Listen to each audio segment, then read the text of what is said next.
જે પીસ થી તમે રાહ જોતા હતા ને ક્યારના ઈ પીસ આવી ગયા છે, તો ફટાફટ સ્ક્રીનશોટ લઈ લેજો. જે કોઈનો ઓર્ડર પેન્ડિંગ છે એને મળી રહેવાના છે. અને તમે પીસ બતાવી દઉં, જુઓ તમે પીસની ક્યારના લોકો રાહ જોતા હતા આ વસ્તુની. 2 કલર સાથે પાછો રિપીટ સ્ટોક આવી ગયો છે ને જોરદાર કપડું, પ્યોર મલમલ ને ગલગલિયા થાય ને એવું કપડું છે. આમ જો છે ને જોરદાર વસ્તુ. જો કે આમાં કઈ બોલવાની જરૂર નહીં પડે અમારે, કેમ કે આગળ આપણે રીલ ચડાવેલી જ છે આપણા પેજ ઉપર ને ઓલી બ્રાન્ચ ઉપર પ્યોર નો અજરક નો દુપટ્ટો આવશે. જો એ બી જોરદાર પન્ના, ફૂલ પન્નાની સાથે રહેવાનો છે.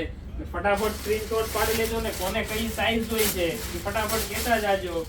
એક જ વાર હવે દિવાળી પછી સ્ટોક આવશે. જો અને સ્ટોક અત્યારે ફૂલ આવી ગયો છે, એટલે તમારે જે કલર જોતો હોય, જે સાઈઝ જોતી હોય એમથી લઈને XXL સુધીની ફટાફટ તમારો ઓર્ડર બુક કરાવો. ને 12 વાળા માટે ખાસ છે કે ફટાફટ ઓર્ડર આપી દેજો, પછી કહેતા નહીં ગમે રહી ગયા પાર્સલ લેટ આવવા માટે. જો સ્ટોક લાવ્યા છે ફૂલ આપણે એકદમ, તમને જો ફૂલ સ્ટોક આવી ગયો છે. ફટાફટ અમને મેસેજ કરી દેજો, અને શોપ પર આવવું હોય તોય આવી જજો. જો ફૂલ સ્ટોક છે, બને એટલી રીલ્સ ને છે ને શેર કરી દેજો.